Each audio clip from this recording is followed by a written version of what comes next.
Away we go!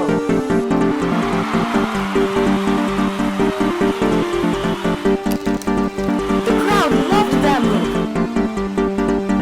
Forolla's off to a great start. Close racing here. Oh, he got bumped! Those racers fall off!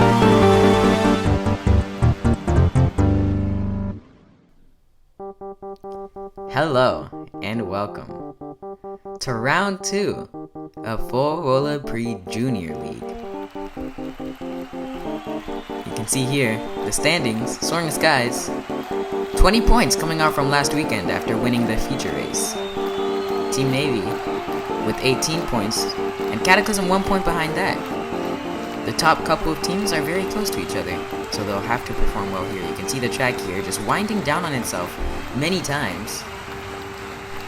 And a lot of little kinks in this track, so many different lines will be taken by the marbles. We'll have to see how that allows overtaking throughout the race. Group A and Group B here. If you recall, qualifying done in 2 groups. 12 teams split into groups of 6. One group hits the track at a time. And best overall time from both groups, any group, all of them combined, will have pole position. Ruby Racing will be leading us through there, followed by Blazing Fireball, Scuderia Orca, Hazelwood Racing, Arrow Racing, and Marblaren coming up last. Ruby Racing taking these last couple of turns. Many different lines will be happening through there, and a 14.5 is their time. Blazing Fireballs beat it. 13.8, Scuderia Orca goes second, and Ruby Racing are just falling down the order. Arrow Racing come with a close second. Marblaren, not too good of a lap. Can Ruby Racing do anything here to come back from 5th place at the moment? No, they're gonna stay in 5th. Well, Scuderia Orca, they move up to 2nd, but Hazelwood Racing with a 13.6. They go up to provisional pole. Arrow Racing don't improve their time. Marblaren move up to 5th. Ruby Racing then, were the first ones on the track, but will be last. 8 tenths off the pace. Everyone else really close to each other, with 3 tenths just separating the top 4. You can see a tie between Arrow Racing and Marblaren. That will be decided by their second lap time. Alright, and Group B, just like that, is on the track. Cataclysm going up first, followed by Team Navy. Blue Bolt International coming up next. Soaring Skies, Cobalt Racing, and Arbor International. Team Navy have gotten past Cataclysm. Oh, and Cataclysm get right back past them again. A lot of battling there. And I'm not sure that's too good for them. A 14.1. Those weren't good lap times. Oh, and Soaring Skies go provisional pole at the 13.5. That is faster than anyone in Group A, so at the moment they will be starting in 1st unless anyone can do anything about it. Blue Bolt International went up to 2nd, but can Cataclysm, they move up to 3rd. Team Navy don't move. Blue Bolt don't go faster, Soaring Skies don't go faster, Cobalt Racing go faster, and Arbor International do too. But they don't move anywhere, which means Soaring Skies will be starting on pole position. After a win in the feature race last round, they are starting in 1st place. They will be very happy about that. And you can just see their performance gap. 1/10 faster than everyone else, with the whole field very close behind. That line through turn 1, very unique line. That might have helped them get pole, I'm not sure. You can see the run to turn 1. It'll be very interesting for the race. The sprint race is starting. Here we go, and Hazelwood Racing got a good start, but then get stuck and have now moved all the way down the order. Soaring Skies have stayed in the lead, and Cataclysm right now have moved up into 2nd, with Marblaren having a good start, but in all that jumbling, it looks like Scuderia Orca have moved up into 2nd place. And as I say that, Blazing Fireball, oh, and it looks like Scuderia Orca have just fallen off the course. You can see there, they got shoved off. We're hearing that they got shoved off by Cobalt Racing just coming through there, and Arrow Racing with a great line through there. Soaring Skies stumble a little bit, and they're still stumbling. Soaring Skies have moved all the way down to last place. They are in last place at the moment, besides the guys who fell off. Cobalt Racing have moved up into 1st place. Blazing Fireballs challenge them there and take different lines through that long left-hander, and they go up into 1st place. Looks like Cobalt Racing have struggled a bit in the elevator, but they have came back and went into 2nd. Arrow Racing are in 3rd place, followed by Hazelwood Racing. Ruby Racing, they're trying to hold on with them. Hazelwood Racing move up into 3rd place, but look at that gap from Blazing Fireballs to 2nd.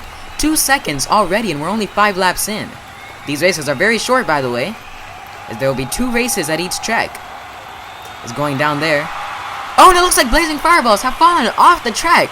I don't know what happened there, looking like going off of the super wide left-hander. They just completely have jumped off the track, and Arbor International now inherit the lead in front of Cobalt Racing with the tight battle for the top 3. And that gap just meant nothing for them. Hazelwood Racing moving up to 2nd place. Oh, and now they are up in the... No, never mind. I thought they were in 1st. Arbor International are still there. And a good job by Arbor, just staying ahead of them. Cobalt Racing taking a good line through there. You can see through all the kinks, Marbles taking very different lines and overtaking each other as Cobalt Racing briefly got up into 2nd. Oh, and they stumble a little bit, and Ruby Racing are right back past them. With 2 laps to go, Ruby Racing very close to Hazelwood Racing. Can Ruby do anything? Not quite through here. And going into the last lap, Arbor International again have just stretched such a big lead, just like Blazing Fireballs. Are they gonna fall off here? No, I don't think so. Ruby Racing, can they get past here? Yes, they will. Ruby Racing get past in the 2nd place, but Arbor International win the sprint race, getting 3 points. Ruby Racing will get 2 points. Hazelwood Racing will be getting 1 point from this race.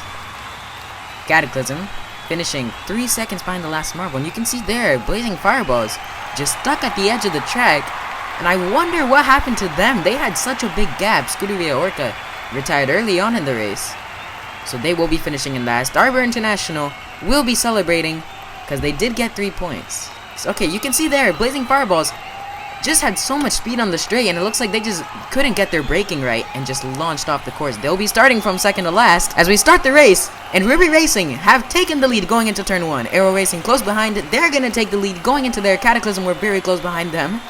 And Cataclysm move right back. Oh, it looks like Hazelwood Racing have fallen off. Oh, and Arbor International have also fallen off. They were the guys who started in 1st place in this race. 3 points from the sprint race. And it looks like they'll be getting 1 point from this race as Hazelwood Racing. I'm not quite sure where they are. Oh, they're highlighted in yellow. That's Hazelwood Racing, stuck at the far end of the track as Soaring Skies move up very well up into 1st place. Will anyone knock Hazelwood Racing out of their position? Looks like they're all avoiding them as Ruby Racing go up into 1st place and get collided into. And right there, the braking going off of that long left-hander. Really, if you get nudged behind by a marble, you will be taking that next series of left and right-handers very well, but Aero Racing have closed the gap right again, and it looks like they just barely bumped Ruby Racing and pushing them back up into 1st place again. Very hard to do overtakes around that part of the track as Aero Racing, with a nice move in turn 3, they move past them as Mar Blaren trying to get past Ruby Racing. They have moved up into the top 4, and the top 4 have just stretched a gap over everyone else. We're also hearing word that Arbor International fell off on the 2nd to last turn. We're definitely going to be seeing replays of those 2 DNFs. Oh, and Scuderia Orca now are stuck on turn 1. They haven't been able to get past there. And are they going to be out too? Aero Racing going through there. Mar Blaren jump over them. So do Ruby Racing. Oh, and it looks like Team Navy have nudged them off of there. So they will be moving again, being lapped. The top 4 have stayed relatively the same. And as I say that, Ruby Racing with a nice move there. Mar Blaren staying up in 3rd place. Oh, but Ruby Racing stumbled a little bit, and Blue Bolt International have gotten past them, along with Mar Blaren, who are now in 2nd place. And with 2 laps to go, it looks like Blue Bolt International are up into 2nd place. They get nudged, and so they take a really good line there, and I was going to say the gap is very big, but not anymore, as Blue Bolt International move past Aero Racing, but Blue Bolt just get nudged back, and now Scuderia Orca, they are lapped though, so Blue Bolt are still in 2nd place. And going into the last lap, Aero Racing are the only ones who have gotten past Scuderia Orca. Scuderia Orca holding behind Mar Blaren. And with half the track to go, can Mar Blaren or Blue Bolt do anything to get past Aero Racing? No, Mar Blaren almost get past Scuderia Orca, and it's not going to be enough. Aero Racing will win the 2nd round of Forolla Prix Junior League. Good job by them, and you can see here Aero Racing will be getting 20 points from that win. Mar Blaren 18 points, Blue Bolt International 16, and Arbor International falling off after Hazelwood Racing will be salvaging 1 point.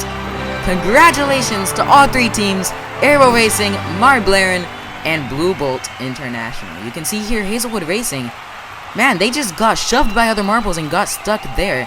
And later in that same lap, Arbor International just carried way too much speed going into that 2nd to last turn. Aero Racing then now have 35 points with 2 good results and a move up into 1st place. The top couple of teams very close. 15 points separating the top 6. Thank you for watching, and we'll see you at the final round.